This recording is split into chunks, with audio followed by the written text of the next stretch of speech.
ايه الاخبار؟ وحشتوني جدا جدا جدا. وحشتني القعده دي، وحشتني الحبشتكنات اللي انا فيها دي. وطبعا انا مش بتكلم، انتوا عموما وحشني على طول، بس فيديوهاتكم طبعا بتنزل في ميعادها. وبدانا كمان اللي احنا نخش في فقره الفيديوهات بتاعت يوم الاحد، قصدي يوم الاحد، يوم الاربع.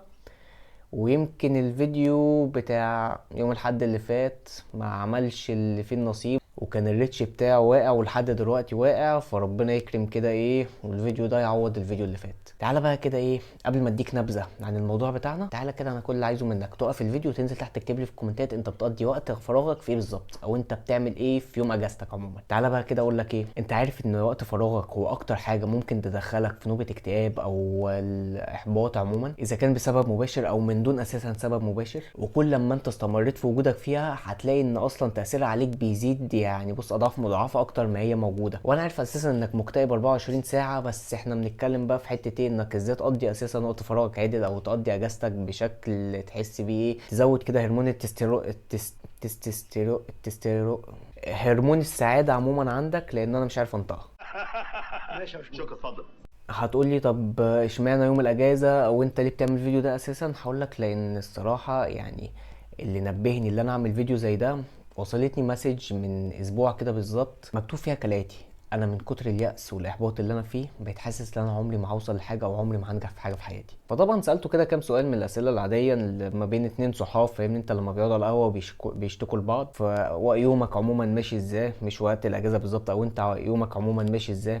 فيومه ماشي كالاتي: بيصحى، يقعد على الموبايل، يا اما ينزل يقعد مع اصحابه على القهوه، او يلعبوا جيمين بلاي ستيشن، فاهمني انت، او على الكافتيريا، او يروح يكمل بابجي. اذا ما كانش اساسا مش منزل فيلم او مصرف فيلم هو منزله عنده على اللابتوب وقاعد بيتفرج عليه. يعتبر اغلب اللي بيتفرجوا على الفيديو ده بيعملوا نفس اللي هو بيعمله ده، مع تغييرات شويه حاجات كده، بس ده يعتبر اليوم اللي بيمشي لاغلب الناس اللي بتتفرج على الفيديوهات دي. هتقول لي طب وايه المشكله؟ هقول لك لا، دي مشكلة انك بتدخل نفسك في نوبة، زي ما قلت، نوبة اكتئاب، او في عالم انت اساسا صغير على انك تخشه دلوقتي. كلنا مرينا بالفترة دي، كلنا مرينا بالفترات اللي بتخلينا نقعد يا اما نقضيها بابجي مع اصحابنا، يا اما نقعد على القهوة، او نلعب بلاي ستيشن، او عموما بنعمل اي حاجة اللي احنا نضيع وقت بيها، لاننا بنبقى خارجين مثلا من الجامعه او من المحاضرات كارهين نفسينا، او خارجين من الدروس، خارجين من المدرسه، مهما كان المكان اللي احنا خارجين منه، او الحاجات الروتينيه بتاعتنا خارجين مخنوقين منها. فبنقضي بقى ساعات مضيعينها في حاجات ملاش اي 30 لازمه لينا. ومش هطول عليك اكتر من كده، تعالى نعدي الانترو بتاعنا ونكمل كلامنا.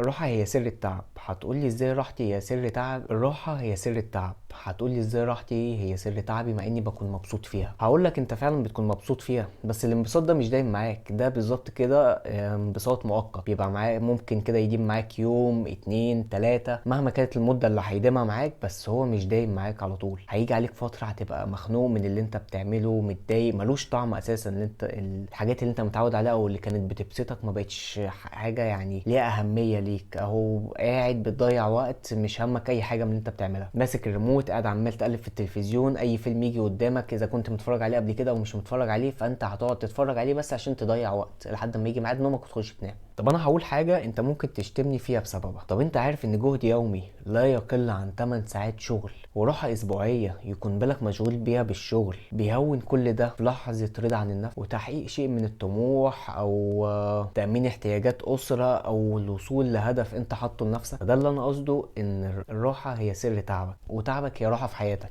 هتقول لي بص انا مش فاهمك لغايه دلوقتي. هقول لك بص، انت عارف انك لما انت لما بتنهمك في الشغل، بتنهمك، وركز في الجمله دي كويس قوي عشان انا عارف ان دماغك شمال وبتروح في حته تانية.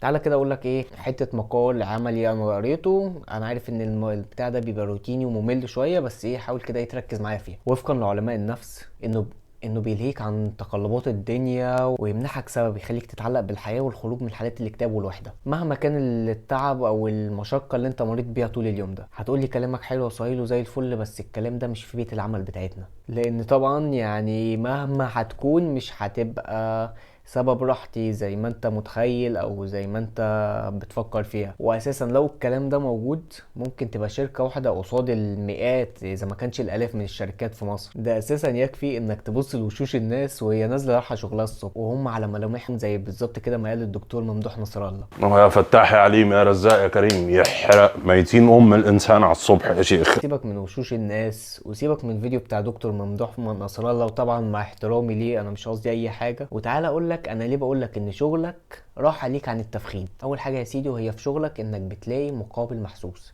هتقول لي يعني ايه؟ هقول لك الكلام ده اذا كان في مرتبك، اذا كان في بونص، اذا كان في زيادات، اذا كان في علاوات. فاهمني انت من الكلام ده؟ يعني قصاد تعبك في حاجه راجعلك بفايده منها او انت طالع بحاجه من الموضوع ده. وطبعا مفيش حد ما بيحبش الفلوس. تاني حاجه انك بتحس شعور بالانجاز لما تبقى شغال على حاجه لمده طويله وتخلصها. ده بيديك احساس بالرضا بالنفس وبيزود برضو عندك هرمون الدوبامين يبدا يشتغل ويخليك كده تحس انك ايه مستقنيس باللي انت عملته ومبسوط والحاجات الحلوه دي كلها.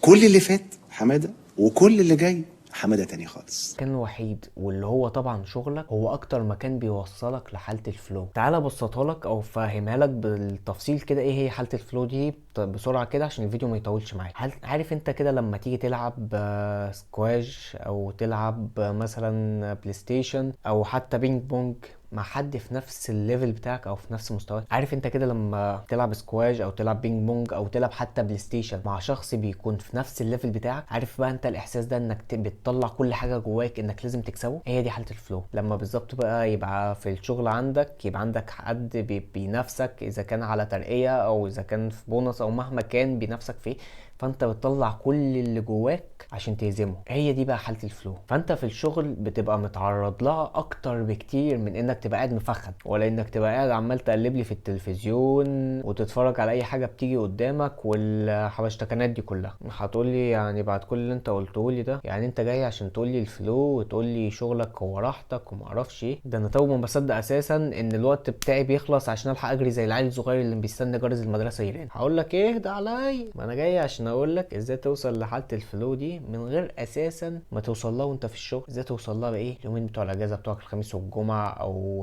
في يوم الاجازه بتاعك مع العيله او مهما كان يوم الاجازه اللي انت واخده ايه، ازاي بقى توصل لها فيه؟ هتقول لي ايوه كده انت حبيبي، قول لي بقى نوصل لها ازاي. اقول لك اهدى، هو الموضوع بالسهل كده؟ المفروض يا باشا ترشيني بحاجه، لايك للفيديو، شير للفيديو، كومنت يا باشا، السبسكرايب اقل حاجه ممكن تعملها لي دي. بص زرار كده ايه بياخدش منك ثانيه على بعض، انت كليك عليه كده بس خلاص كل سنه وانت طيب. انا مش طالب منك كتير، قدر تتقدر.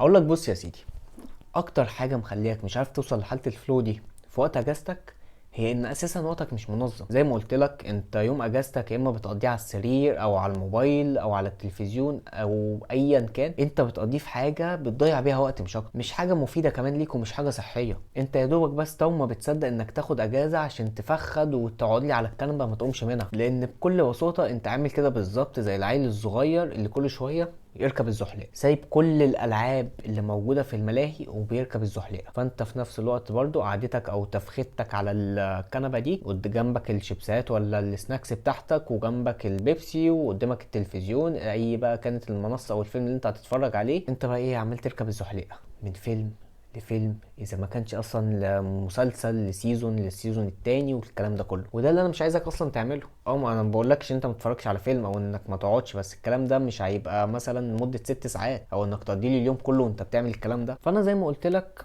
تقسم يومك، تروح تلعب سكواش في حد في نفس مستواك او تلعب بلياردو او تلعب بلاي ستيشن. المهم حد يجي يقعد معاك كده ايه يقضي معاك الوقت، فاهمني انت تعمله حاجه مفيده، اذا كان حتى تجري مع الشخص ده لو انت اصلا رياضي او انك اصلا مهتم بجسمك ومهتم بشكلك. انا ما بقولكش انغمس في الموضوع او انك ما تعملوش غير انك تقعدوا تلعبوا بلاي ستيشن ما اعرفش. انا في نفس الوقت مش عايزك اصلا تعمل كده، بس ان يبقى في حد او في منافسه في الموضوع بيبقى احسن بكتير من انك تقضي الحوار ده لوحدك. ومش معنى كده ان اليوم كله يضيع انكم قاعدين تلعبوا بلاي ستيشن، واكيد طبعا هتكون احسن من القعده لوحدك واحسن من انك تقعد تالف في التلفزيون وتتفرج على فيلم. واعتقد انا متاكد بنسبه 90% انكم اصلا هتقعدوا تتفرجوا على فيلم. فانا مش عايزك بقى الفيلم اللي انت هتتفرج عليه ده يبقى اي فيلم يجي قدامك تقعد تتفرج عليه وخلاص او تقعدوا تتفرجوا عليه وخلاص.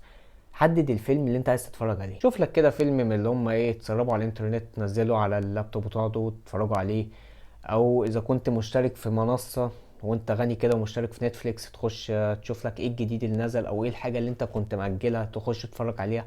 المهم حاجه تبقى شغاله دماغك وقاعد كده ايه متشوق انك تعرف ايه اللي هيحصل بعد كده، بدل ما انك تقعد تتفرج على الفيلم تبقى سرحان فاهمني انت اللي هو انت كل اللي همك بس ايه انك في حاجه شغلاك وقاعد بتتفرج عليها وخلاص. لا، انا عايزك تبقى قاعد مركز في الحاجه اللي انت بتضيع فيها وقت دي، او الحاجه اللي انت بتتفرج عليها. المهم خليها حاجه جديده انت اصلا ما اتفرجتش عليها قبل كده. يكفي بس انك تبقى واعي للي انت بتتفرج عليه. طبعا عشان الفيديو ما يزيدش عليك، فانا بس هقفل الفيديو على الثلاث نصايح دول. اذا كنت استفدت منهم او اذا كان كلامي بالنسبه لك مهم او ليه معنى، اكتب لي تحت في الكومنتات اذا كنت عايز لك جزء تاني للفيديو ده. وزي ما قلت لك كده ايه، قدرني لايك الفيديو، شير لي الفيديو، تشترك لي في القناه، اكون شاكر لك. وبص يعني صديقي الصدوق اللي مفيش منه اتنين. واستناني في فيديو جديد موضوع جديد. اشوفك على خير الفيديو الجاي.